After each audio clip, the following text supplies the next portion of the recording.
un golfo y un silencio profundo. Hay lugares que guardan secretos tan antiguos como el mismo mar. Y hay cartas que, una vez leídas, ya no permiten olvidar. Quédate conmigo hasta el final de esta historia, porque detrás de cada ola que rompe en silencio puede esconderse una verdad olvidada. En la costa occidente del continente, donde los mapas se tornan borrosos y las brújulas comienzan a fallar, se esconde un golfo que pocos recuerdan y menos aún han pisado. Se le conoce entre susurros como el Golfo de las Almas. Su existencia no figura en las rutas oficiales ni en las cartas náuticas modernas. Aparece, si acaso, como una mancha sin nombre en ciertos pergaminos antiguos guardados en bibliotecas olvidadas por el tiempo. Fue precisamente esa mancha la que atrajo a Elías, un joven cartógrafo de 27 años con alma de explorador y manos de artista. Había estudiado en academias prestigiosas, pero sentía que el mundo real le hablaba en un idioma que los libros no podían traducir. Llevaba años recolectando mapas inusuales, cuadernos de navegantes desaparecidos y crónicas de viajeros que hablaban de tierras cubiertas por brumas eternas. Elías partió desde el último puerto conocido con un cuaderno de tapas de cuero, una brújula de latón antiguo y una idea clara: trazar lo que nadie se había atrevido a trazar. Tras semanas de viaje por caminos polvorientos y selvas que parecían crecer hacia el olvido, llegó a un pueblo costero sin nombre, donde el aire olía a hierro oxidado y a algas podridas. Las casas, de piedra oscura y tejados derruidos, se alineaban como centinelas cansados. Las ventanas estaban clausuradas, las puertas cerradas con cadenas, y, sin embargo, alguien vivía allí. Se percibía en el humo tenue que escapaba de algunas chimeneas, en las pisadas que crujían tras las paredes. Elías se hospedó en la única posada visible, una estructura de madera carcomida cuyo letrero pendía torcido por el óxido. Fue recibido por una mujer de cabellos grises, rostro surcado por años de insomnio y una voz apenas perceptible. No hay muchos que lleguen hasta aquí, dijo, mientras le entregaba una llave. La habitación era oscura, con un catre desvencijado y una ventana clavada desde dentro. Al cerrar la puerta, Elías notó algo deslizarse bajo ella, una carta. El papel amarillento y quebradizo llevaba una caligrafía que parecía escrita con plumilla mojada en pino seco. No fui yo. Era lo único que decía en la cubierta adentro. Un relato hablaba de un navegante llamado Iljan, oriundo del mismo pueblo, que siglos atrás había partido hacia el extremo del mar en busca de una frontera mítica. Su barco se perdió en la niebla. Desde entonces, cada generación escuchaba un eco de su voz cuando la marea subía y el silencio se volvía denso como la noche. Elías no pudo dormir. Aquella primera carta lo inquietó más que cualquier historia de naufragios o bestias marinas que hubiese leído. Durante los días siguientes, recorrió el pueblo intentando entablar conversación con los habitantes, pero todos lo evitaban. Solo obtuvo miradas fugaces y respuestas evasivas.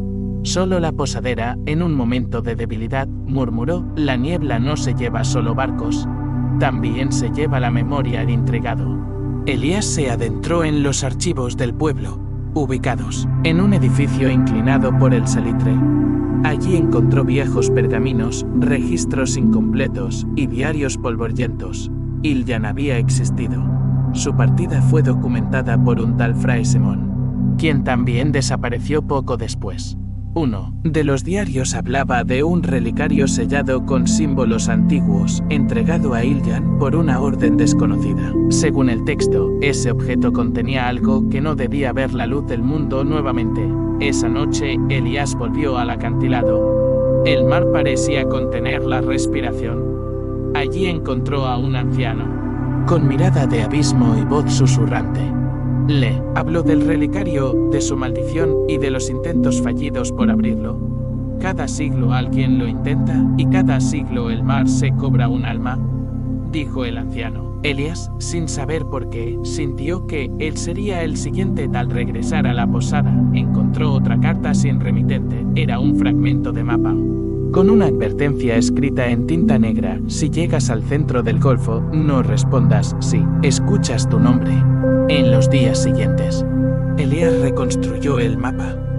Cada línea parecía resonar en su mente como un eco lejano. Elías partió desde el último puerto conocido con un cuaderno de tapas de cuero, una brújula de latón antiguo y una idea clara: trazar lo que nadie se había atrevido a trazar. Tras semanas de viaje por caminos polvorientos y selvas que parecían crecer hacia el olvido, llegó a un pueblo costero sin nombre, donde el aire olía a hierro oxidado y a algas podridas. Las casas, de piedra oscura y tejados derruidos, se alineaban como centinelas cansados. Las ventanas estaban clausuradas, las puertas cerradas con cadenas. Y, sin embargo, alguien vivía allí. Se percibía en el humo tenue que escapaba de algunas chimeneas, en las pisadas que crujían tras las paredes. Elías se hospedó en la única posada visible, una estructura de madera carcomida cuyo letrero pendía torcido por el óxido. Fue recibido por una mujer de cabellos grises, rostro surcado por años de insomnio y una voz apenas perceptible. No hay muchos que lleguen hasta aquí, dijo, mientras le entregaba una llave. La habitación era oscura, con un catre desvencijado y una ventana clavada desde dentro. Al cerrar la puerta, Elías notó algo deslizarse bajo ella: una carta. El papel amarillento y quebradizo llevaba una caligrafía que parecía escrita con plumilla mojada en pino seco. No fui yo. Era lo único que decía en la cubierta adentro. Un relato hablaba de un navegante llamado Iljan, oriundo del mismo pueblo, que siglos atrás había partido hacia el extremo del mar en busca de una frontera mítica. Su barco se perdió en la niebla. Desde entonces, cada generación escuchaba un eco de su voz cuando la marea subía y el silencio se volvía denso como la noche. Elías no pudo dormir. Aquella primera carta lo inquietó más que cualquier historia de naufragios o bestias marinas que hubiese leído. Durante los días siguientes, recorrió el pueblo intentando entablar conversación con los habitantes, pero todos lo evitaban. Solo obtuvo miradas fugaces y respuestas evasivas. Solo la posadera, en un momento de debilidad, murmuró: la niebla no se lleva solo barcos, también se lleva la memoria al intrigado. Elías se adentró en los archivos del pueblo, ubicados en un edificio inclinado por el salitre. Allí encontró viejos pergaminos, registros incompletos y diarios polvorientos. Iljan había existido. Su partida fue documentada por un tal Fray Simón, quien también desapareció poco después. Uno de los diarios hablaba de un relicario sellado con símbolos antiguos, entregado a Iljan por una orden desconocida. Según el texto, ese objeto contenía algo que no debía ver la luz del mundo nuevamente. Esa noche, Elías volvió al acantilado. El mar parecía contener la respiración. Allí encontró a un anciano, con mirada de abismo y voz susurrante. Le habló del relicario, de su maldición y de los intentos fallidos por abrirlo. Cada siglo alguien lo intenta y cada siglo el mar se cobra un alma, dijo el anciano. Elías, sin saber por qué, sintió que él sería el siguiente. Al regresar a la posada, encontró otra carta sin remitente. Era un fragmento de mapa con una advertencia escrita en tinta negra: si llegas al centro del golfo, no respondas si escuchas tu nombre. En los días siguientes, Elías reconstruyó el mapa. Cada línea parecía resonar en su mente como un eco lejano. Finalmente, al amanecer de un día sin viento, alquiló un viejo bote y se lanzó al mar. La bruma lo envolvió pronto. Las olas desaparecieron. El mundo se volvió blanco. Y entonces, una voz dulce, maternal, pronunció su nombre. Elías resistió. Cerró los ojos, recordó la advertencia y arrojó su cuaderno al agua. Una paz extraña lo envolvió. Al volver a tierra, el pueblo había desaparecido. Solo quedaban ruinas cubiertas de musgo. Pasaron los años. Elías envejeció junto al mar, en una cabaña solitaria construida con maderas arrastradas por la marea. No volvió a cartografiar, pero escribía cartas, cientos de ellas, dirigidas a nadie y a todos. Algunas se quemaban en la chimenea. Otras desaparecían en la noche, y otras más, dicen, aparecían bajo las puertas de quienes estaban destinados a leerlas. Décadas más tarde, una niña llamada Mayra encontró una de esas cartas en una ciudad lejana, a cientos de kilómetros del mar. Decía, ven al Golfo. El silencio te busca. Contra toda lógica, sintió que debía ir. Y fue. Mayra llegó en un tren oxidado, preguntando por el pueblo del Golfo. Nadie conocía ese lugar. Caminó durante días, siguiendo mapas antiguos, hasta que una bruma espesa la envolvió.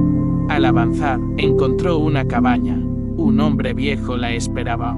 Era Elias, y le entregó un cuaderno. El cuaderno contenía no solo mapas, sino también dibujos de criaturas marinas imposibles, símbolos arcanos y páginas escritas en lenguas olvidadas.